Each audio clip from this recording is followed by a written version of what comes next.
d'eau.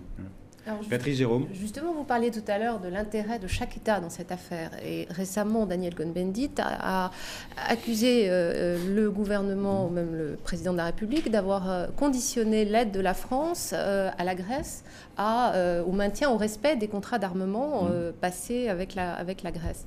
Est-ce que vous apportez un crédit à ces accusations qui ont été évidemment, qui ont été démenties par... Oui, mais vous savez, vous avez entendu beaucoup de démentis ces dernières semaines, notamment à propos des rétrocommissions dans l'affaire de l'assassinat de Karachi et de la vente de frégates auparavant et de tout ce secteur. Pour que ce soit bien clair pour ceux qui nous écoutent, qui nous regardent, il faut préciser que la France et l'Allemagne sont les deux des plus gros pourvoyeurs d'armes qui vendent le plus d'armes à la Grèce. Bien sûr, et donc ces deux pays n'ont pas abandonné la vente des armes à la Grèce, laquelle Grèce n'a pas abandonné d'ailleurs sa bagarre sur Chypre, ce qui est sans doute totalement inutile dans la situation dans laquelle elle se trouve.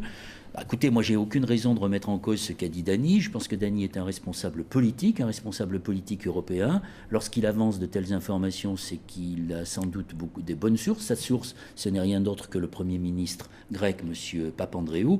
Et je ne sache pas que M. Dassault et que les firmes militaires, que ceux qui construisent ces outils militaires vendus à l'étranger ont démenti ce qu'a dit Dany Cohn-Bendit. Est-ce qu'il faut que la France